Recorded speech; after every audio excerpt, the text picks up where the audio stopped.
soaking start. Imelda is spreading steady rain across North Carolina, triggering a WRAL weather alert day. How long to keep the rain gear handy and the soonest we could dry out. Imelda may be headed back out to sea, but still the conditions on our coast could be rough. Coming up, the warning from one mayor along the coast. A community in mourning. The memorial for the 8 people shot in Southport this weekend continues to grow. New details about the suspect in custody. Welcome to WRAL News at 7 o'clock. Great to have you with us. This is a WRAL Weather Alert Day. I'm Dan Haggerty. It has been rainy all day, and it's set to continue overnight and into tomorrow morning. We're keeping an eye on all of that, and we're keeping an eye on Tropical Storm Imelda. It is spinning right now a few hundred miles off the North Carolina coast and expected to turn away and keep moving out to sea, which is good. But the WRAL team has crews on both stories here tonight for you. Heidi Kirk is at Ocean Isle Beach. Eric Miller is in southern Wake County in the WRAL Storm Tracker. We want to get started with meteorologist Mike Mays, though. Mike, again, we're watching all of these systems move their way through. Yeah, and we were starting with our rain. We've had periods of rain starting this morning. It was widespread. It was steady. Slowed down the morning commute. We had rain this afternoon. We have more rain coming in this evening and overnight. So we're going to continue with the periodic rain showers. And you can see some of that rain down east is heavier, interacting with a stationary frontal boundary that set up shop there over the weekend. That tropical moisture overrunning the front, creating those showers. Then they make their way toward us. This mechanism will continue tonight and at least the first part of the day tomorrow. And we have Imelda, and you can see that moisture spreading to the north from that storm. We've got that full overcast, and there's Humberto offshore. With Imelda, it's about 460 miles south of Wilmington, moving north at 9. But tonight, it is expected to make that turn toward the north and east. Top winds right now are at 65 miles per hour, so it has strengthened from the previous advisory. Let me go back one, and then you can see the forecast track. It'll intensify during the night tonight and during the day tomorrow. And since it will get a little closer to North Carolina in the next few days, the surf will increase. The Outer Banks tomorrow will see 7 to 11 foot seas. And Dan, that could continue through the week, and that's going to cause problems at our coast.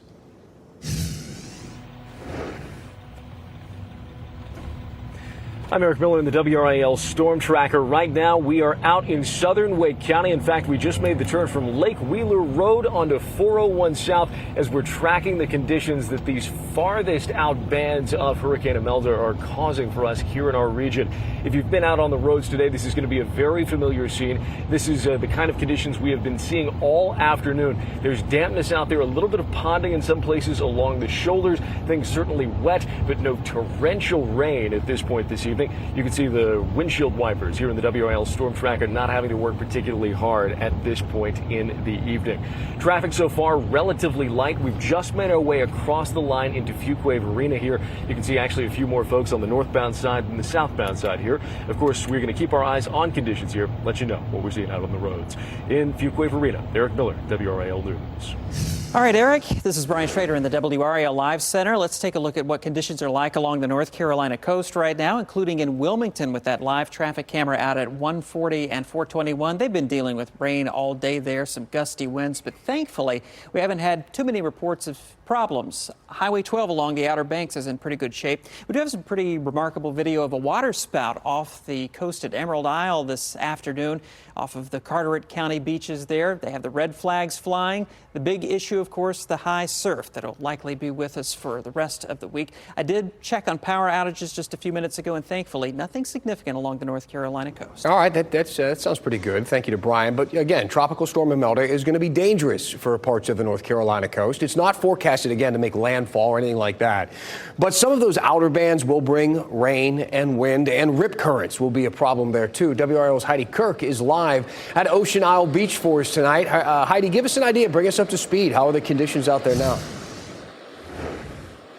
Well, Dan, I'll mention just within the last 30 minutes or so, things have really deteriorated out here. I want to show you what the surf is looking like out here. We've got some surfers out in the water, but I'll mention that it is quite dangerous at this point. We've watched the surf get quite choppy just within the last few hours. When we arrived here around 4 o'clock, it was fairly calm. There wasn't any rain, and now we are seeing quite a bit of rain coming down. The wind has picked up, and of course, that surf is extremely choppy. Now, this is what officials have been warning about. Now, take a look over this way. Expressway, you're going to see that red flag out in the distance. That is letting you know that rip currents are a huge risk right now. We actually spoke with the mayor here in Ocean Isle just within the last few hours, who told us that's what she's concerned about: rip currents, beach erosion, and of course that coastal flooding that we see with these storms. But at the end of the day, lots of people here breathing a huge sigh of relief because it's not worse. But the mayor did tell us they have still prepared for the worst. Just gassed up all of our vehicles, checked all of our generators, make sure all our pumps were working. Our normal procedures pre-hurricane or pre-potential storm event. Now, here's something that really stuck with me from that conversation with the mayor. She says she's seen damage even from Category 1 tropical storms or hurricanes, so you really can't be too safe. She says they've got lots of things prepared. They'll be monitoring these conditions all throughout the storm, and she said it really can be worse than you think. So especially heeding those warnings not to get in the water, taking it a little bit slower if you're out on the roads. We are going to continue monitoring these conditions as long as we are at the coast. Heidi Kirk, WRAL News, live in Ocean Isle. Thank you to Heidi. And you can get a look at the radar anytime that you want. The free WRAL weather app. Keep your eye on the tropics as well. Sign up to get those important alerts sent right to your phone. A chilling realization in court today after this deadly mass shooting in Southport over the weekend. So not only do prosecutors believe that this shooting was premeditated, but they think another group may have been targeted the night before until someone inadvertently intervened. They say the suspect, Nigel Edge, pulled up to that same boat dock Friday night with his boat lights off, but when another boat arrived, he turned around and left. They say he then came back Saturday and opened fire. WRL's Monica Casey tells us what else we've learned. The rain is not stopping members of this community from showing their support for victims of that shooting Saturday night, with flowers, candles, and artwork laid here to honor those victims, some of whom officials say were from out of town. I'll say, well, that's the last place you would ever expect something bad to happen, but this truly is one of the last places. The view from American Fish Company is peaceful, with a dock looking out over the water. This is a happy place. It has wonderful bands, people of all ages. But the sound of live music on Saturday night was drowned out by gunshots when a man on a boat opened fire. Trip Rokes was supposed to be in that crowd, but stayed home that night instead. And all of a sudden, my phone started going off.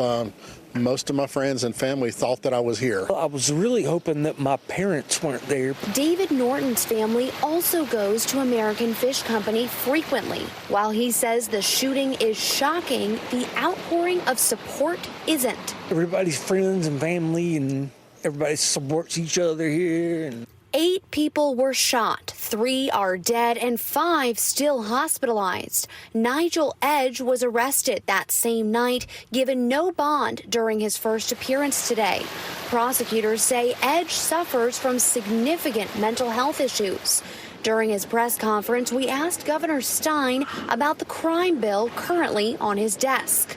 Democrats push for there to be a red flag law component to that. Do you think that would have made a difference here? I don't know the specifics of this gentleman and whether there are people in the community who were concerned enough about his erratic behavior to have triggered a red flag law provision. I think it's a good idea. In Southport, Monica Casey, WRAL News. All right, let's get you caught up now on some of the other big headlines, including 3 incidents involving school buses in our area. These are the 5 things you should know right now. 2 of them in Johnston County. This one was at the intersection of NC 50 and Mount Pleasant Road. Look at that video there. It shows the moment that car hit the bus head on. Here it is again. Man, dangerous situation. 9 students were on board of that bus at the time. Luckily, no one was hurt, not the driver of either vehicle or any of the children. No word on whether charges will be filed. The second Johnston County bus crash involved a trash truck. This was the scene on Covered Bridge Road. No kids on board this one at the time. Troopers say the school bus crossed the center line. That trash truck tried to avoid it, went off the road into a ditch to do so. And here's the third school bus story. This one in Roanoke Rapids. Wow, the bus catching fire in this one. This happened near 10th Street and Mill Street. Thankfully, again, no children on board the bus when this happened. Nobody was hurt either, and there's no word yet on exactly what started that fire. Cuts to the state's Medicaid program could come as early as this week. Governor Josh Stein saying without a new state budget, that Medicaid program is short millions of dollars. State lawmakers debated two plans to boost Medicaid funding last week, but they didn't approve anything. We'll keep an eye on it. And another house is at risk now of collapse at the Outer Banks, even if Tropical Storm Imelda doesn't make landfall. We talk about what it can do to the waves, powerful waves knocking into this home here, knocking this home into the surf. 12 homes have collapsed on Hatteras Island now in the last 5 years. 12. The most recent one collapsed 2 weeks ago due to the waves from Hurricane Erin. Now, look, we get all kinds of questions into the in-depth mailbag. Some serious, some strange, and some a combination of the two. Tonight, we are answering some questions about kissing bugs. They are small and they are dangerous, but do we need to worry about them here in North Carolina? We're going to go in depth. But first, let's take a look at some of the stories we are watching for you this week. Tomorrow is the State of Wake County address. We expect to get some updates on the county's housing, medical, foster care, and library departments. Lots to talk about. That event starts at 6:30. Wednesday is the deadline to avoid a government shutdown. Congress needs to make a decision on a funding bill. A House version passed earlier this month but failed in the Senate. And on Friday, the September jobs report comes out. This will be a major indicator of what's next with interest rates. Also Friday, Taylor Swift's new album comes out. The Life of a Showgirl will feature 12 new songs. We're back after this.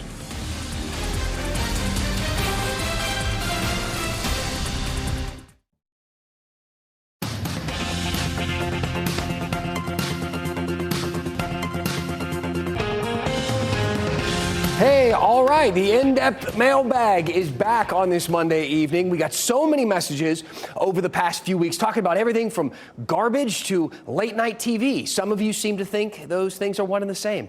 Lonnie seems to think that I am garbage. Lonnie wrote, "Your sarcastic way of delivering the news stinks."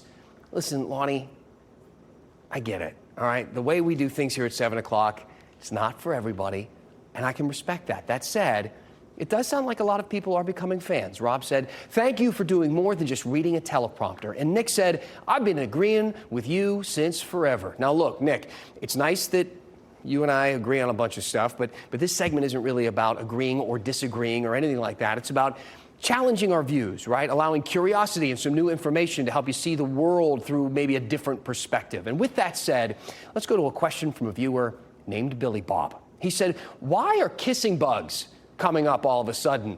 They seem really deadly and scary." So maybe you've heard about these things, seen them on social media, on your feeds. This is a kissing bug, or by its full name, the eastern blood-sucking cone nose.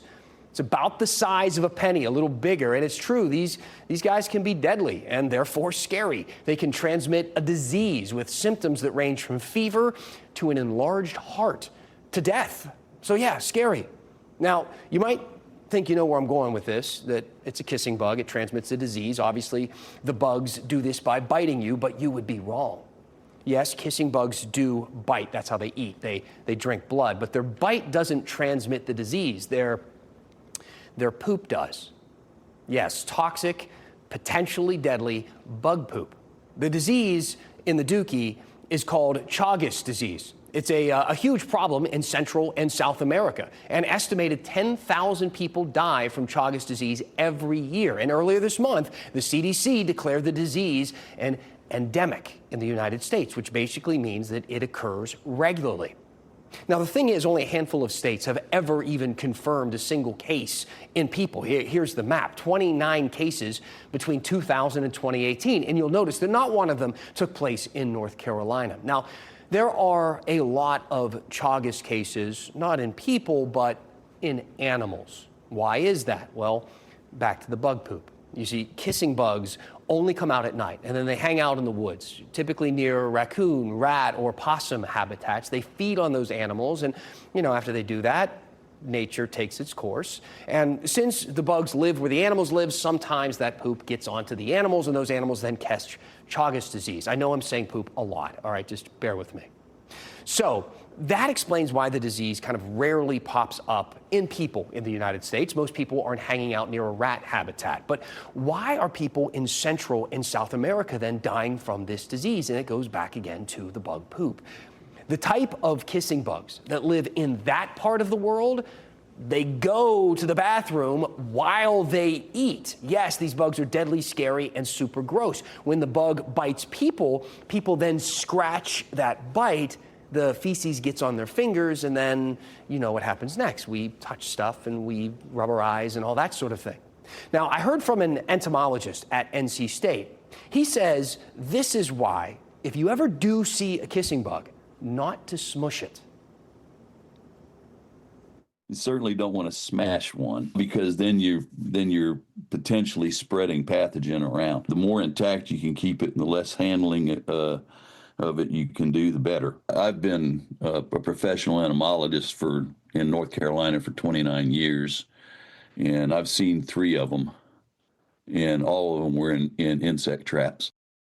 All right. Well, that's kind of reassuring, don't you think? Now, a telltale sign, if you're still worried about this, of this Chagas disease is swelling in the eye, followed by fever and vomiting. But if people in the United States aren't getting this disease, if it's so rare, then why did the CDC declare it this endemic here in our country? Well, the report from earlier this month says, quote, this is to help reform curriculum in professional schools to enable the next generation of practitioners to be competent in recognizing the low but present risk. So basically, it's to spread awareness, right? To prepare just in case the risk ever does increase to something that you should be more worried about. But for now, we're told you've got nothing to worry about. Don't get stressed. That's going to do it for tonight's in-depth mailbag. Did you learn something? Are you grossed out? Maybe Lonnie was onto something. Maybe this segment does stink. Got anything else you want us to look into? We'll do it. Send me an email, dan@WRAL.com. What stories do you want to see us cover here on the news? Clearly, not much is off the table. Tell me what is on your mind, and we will go in depth. Mike? Definitely learned something there. Thanks, Dan. On the live dual Doppler 5000 radar, not quite as active as it has been throughout the afternoon. We see spotty areas of rain for southern counties, northern counties, more widespread rain as you get closer to the coast here in the immediate triangle area. Fuquay, Varina, Apex, Cary, over toward Pittsburgh, seeing some light rain. And where you're not seeing it rain, there could be some drizzle. Rocky Mountain, you guys are getting some much needed rain, as well as Elm City and farther south toward Goldsboro and Seymour Johnson Air Force Base. And we pan one more time on the radar. And you can see some heavier showers down east toward Fort Fisher and over toward Supply and Shallotte.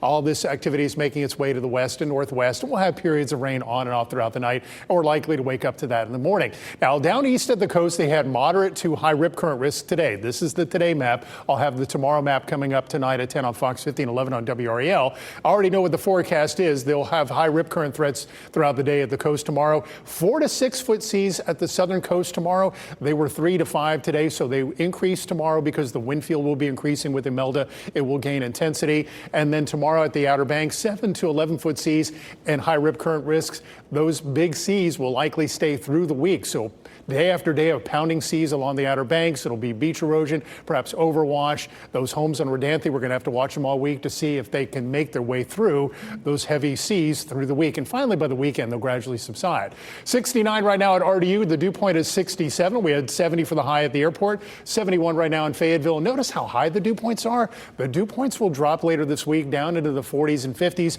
We've got crisp air on the way, and morning lows will be impacted. We'll see those down into the 50s. And we have a pretty good chance of spotty rain overnight, maybe some drizzle and mist mixed in. And even for the morning commute, if you head out at 5 a.m., we're expecting rain. And we issued a WRAL weather alert day because we expect the morning commute to be wet. But I think once we get toward lunchtime, we can cancel that, because as we get into the afternoon and evening commute, the rain doesn't look like.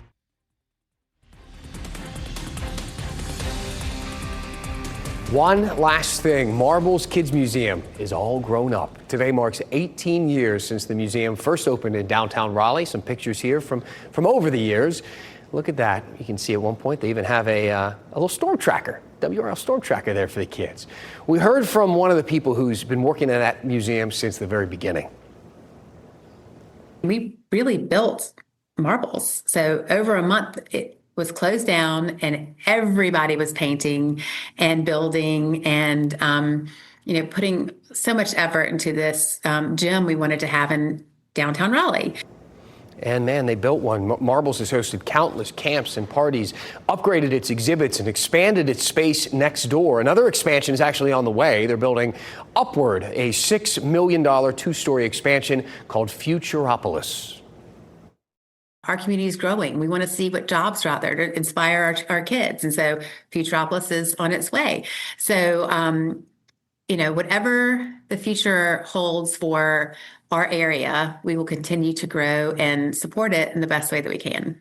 I recommend you check it out. My kids absolutely love it, and we love taking them there. Go take your family and have a good time. Thanks for making WRAL your choice for local news. Our next newscast is at 10 o'clock on Fox 50. We'll see you back here at 11 o'clock on WRAL. Have a great night. Keep watching WRAL News over the air channel 34 and Spectrum channel 1257.